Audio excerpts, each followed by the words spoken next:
السلام عليكم ورحمة الله وبركاته. بسم الله الرحمن الرحيم.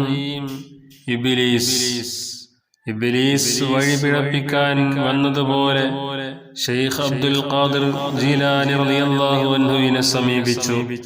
അല്ലാഹുവാണെന്ന് തോന്നിപ്പിക്കുന്ന വിധം ഒരു പ്രത്യേക പ്രകാശമായ രൂപത്തിലാണോ അന്ന് പ്രത്യക്ഷപ്പെട്ടത്. ഈ അനുഭവം ശൈഖ് ജീലാനി റളിയല്ലാഹു അൻഹു വിവരിക്കുന്നു. എന്റെ മുന്നിൽ ഒരു വലിയ പ്രകാശം വെളിപ്പെട്ടു. ചക്രവാളം മുഴുവൻ പ്രകാശം നിറഞ്ഞു നിൽക്കുന്നത് കണ്ടു.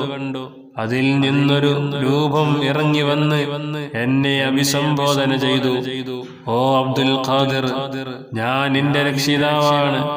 എല്ലാ നിഷിദ്ധങ്ങളും നിനക്ക് ഞാൻ അനുവദിച്ചു തന്നു. ഞാൻ പ്രതികരിച്ചു, അഭിശബ്ദ പിശാചിൽ നിന്ന് ഞാൻ അല്ലാഹുവിനോട് അഭയം തേടുന്നു. ഹേ ശപിക്കപ്പെട്ടവനെ, നിശബ്ദനാവുക. ഇതോടെ പ്രകാശം മങ്ങി ശക്തമായ തമസ്സും പുകയും രൂപപ്പെട്ടു. അതിൽ നിന്ന് വീണ്ടും വിളി കേട്ടു, ഓ അബ്ദുൽ ഖാദിർ, നിന്റെ രക്ഷിതാവിന്റെ അനുമതി പ്രകാരം നീ വിജ്ഞാനവും നന്മയും സമ്പാദിച്ചു.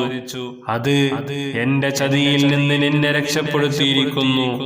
ഇത്തരം തന്ത്രങ്ങളിലൂടെ 70 ത്വരീഖത്തുകാരെ ഞാൻ വഴിതെറ്റിച്ചിട്ടുണ്ട്.